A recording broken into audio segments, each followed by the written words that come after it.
Create the illusion of a numerically superior force. What does that mean? Everybody knows what a cobra is, right? You guys, what does a cobra do when they get mad or scared? They get that hood, right? They get big. So the cobra, they suddenly flare up and they get large. We need to look big.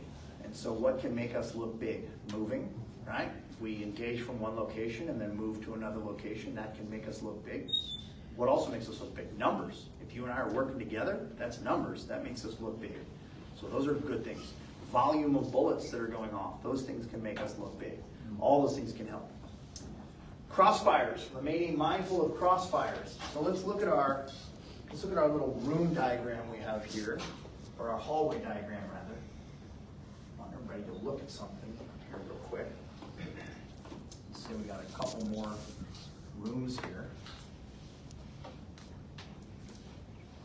So we're doing kind of the defense and layers thing. And we got what? We got all the kids tucked back in a room over here. Kids are tucked back in a room. And then we've got one defender tucked in a room here. And we've got another defender tucked in a room over here. Okay? This hallway ends, bad guy's coming from this direction. So the bad guy kind of, he comes down the hallway and he gets to a point right here. Who sees a problem between these two people if they have guns and they shoot out those doors? Who sees a problem? Do you guys see a problem? We have a couple of problems. Problem number one is, could these two people wind up shooting each other? Could that happen? What if shooter number one over here throws a few extra rounds and they miss or go a little bit wide? Where do we have the kids at? Where do we have them tucked in? You guys all see that? Who thinks that's alarming? How do we solve that? There's a pretty easy way. It's kind of almost frightening how easy it is. This is another one of those things, if you guys remember anything we talk about in here, just remember what I'm going to say here. So we got our kids right there. They're over there.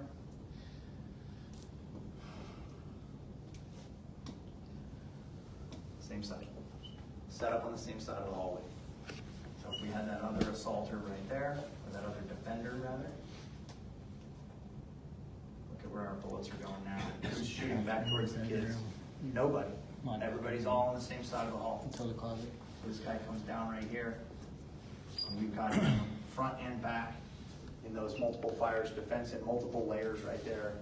And the kids aren't in the backdrop of where the bullets are. Same side. Cool? That's a pretty easy one to remember, I think. Set to engage from flanks or the rear. What do I mean by that? So, if we can have a gunfight with a person where they're not facing us hip to hip, that's a good thing. That's a good thing. I don't want to have the OK corral. I'm facing Shane, Shane's facing me, and we're looking each other in the eyes, and we're going to have some competition to see who can get on the gun first. I don't want any part of that. I don't want to do that. If a person has done what? Hours of darkness, forcible entry, armed with weapons, broken into my home, what are they communicating? Are they showing me some intent? Who thinks they're giving me some intent? Absolutely, we're seeing intent at that point, or perception of intent. So what does that mean? If we have areas that we can suck that person into because they're complex features, and that person is getting their attention drawn into an area, they're looking at it, and we can engage a bad guy from their side or from behind, do it. Do it. We don't look and say, well, I know he's in my house, but he wasn't facing me, so I didn't shoot him. That's madness. That's crazy. It's really difficult for a person to hurt you as much when they're facing away from you. Take advantage of that opportunity. You guys understand that?